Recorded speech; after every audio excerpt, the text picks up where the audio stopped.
Later this week, a new Congress begins in Washington with dozens of new faces, which means other longtime leaders are retiring and headed home. That includes one low-profile congressman from suburban Cincinnati. His name might be unfamiliar, even though his colleagues say he made history and prevented an assassination. CBS News congressional correspondent Scott MacFarlane has his story. What sinks in when you see this same field and this same image?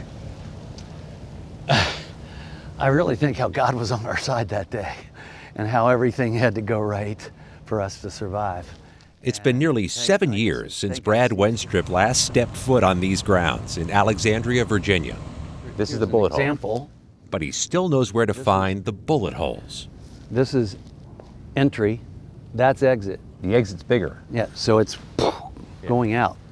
He remembers taking swings in this batting cage one morning in June 2017 when suddenly a gunman pulled out a high-powered rifle and began spraying the field with bullets, targeting the players, including Wenstrup. Felt like a war zone. Oh, totally.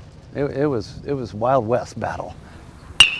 These weren't just any players. It was a practice of congressional Republicans preparing for an annual charity baseball game. They were under cars, and they were hiding behind trees while the shooting was going on. I could see all of what everyone was doing.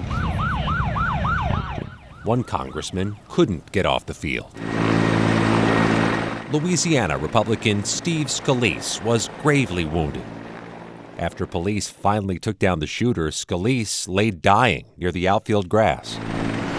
Scalise needed an emergency doctor, and there was only one nearby. First thing I said is, somebody give me a belt. You know, it's what do you do when you have nothing, and as far as medical equipment. And so I put the tourniquet on. Well, then things started to arrive. Put a tourniquet on. I put a tourniquet on his leg. Before winning a seat in Congress from Southwest Ohio in 2012, Wenstrup was a military doctor. That day, that I wasn't alarmed. I just went into mode. He raced to Scalise and quickly realized how dire the situation was. He had an entry wound, a small entry wound, but there was no exit wound, and that's when I knew he was the priority. I knew it went up, so that meant it hit his internal organs. I don't know what, I can't see that, but I know he's bleeding out in there. He insisted Scalise drink fluids to reduce the risk from internal bleeding and kept Scalise alert and talking. He probably wouldn't have made it, but a helicopter landed. A medevac airlifted Scalise to a hospital where he was stabilized. Wenstrup says as he made his run out towards second base to help Scalise, he was overcome by images in his mind of something he'd experienced 12 years earlier on a much different field.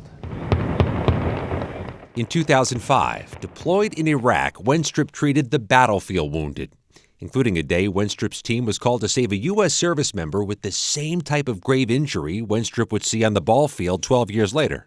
And all of a sudden he started dropping. We opened up his belly and he had bled out inside, and we didn't save him. How hard was that for your team in Iraq to experience? Oh, we cried. We cried. The lessons from that tragedy in Iraq would prepare Wenstrup for the moment in 2017. He's my hero. He's a man of just great compassion. Scalise remembers Wenstrup at his side. It's amazing how in that moment, my body's shutting down. I'm in severe trauma, but I wasn't feeling that kind of pain. He's recovered through several surgeries and now serves as the #2 leader in the U.S. House. He says he'd be dead without Wenstrup. Brad had that sense of urgency saying, hey, this guy doesn't have that much time. We need to put a tourniquet on him. You saved a life, but you also stopped an assassination from succeeding. Have you reflected on that? I've reflected on that quite a bit. He could have killed 20 to 30 people, members of Congress and their staff, and especially from one party. Yeah. And so what I thought about that was, you could change the balance of power in the House of Representatives in one day. His medical background scored Wenstrup a powerful committee chairmanship this year investigating the origins of COVID. At times, he frustrated Democrats, frequently echoing Donald Trump and blasting Dr. Anthony Fauci. So was the COVID vaccine 100% effective? I don't believe any vaccine is 100% effective. But his departure is part of a larger shift in Congress. At a moment when newer members of Congress capitalize on social media and draw crowds of cameras and millions in donations by making provocative statements. Wenstrup and dozens of other retiring Democrats and Republicans remain far from household names, keeping a lower profile. And I'm not sure what I'm going to do next, but I hope I can be involved with things that make a difference for a lot of people. Instead of fame from preventing an assassination, Wenstrup won a new friend. So, Brad, where are you at? Right down front, right down front. For CBS Saturday Morning, Scott McFarland, Alexandria, Virginia. Politics aside, we are who we are at the core, and he certainly is a lifesaver. I remember that day so well because I used to coach youth basketball with Steve Scalise and was so worried about him, and knowing that, somebody was there to save his life. He's a good guy.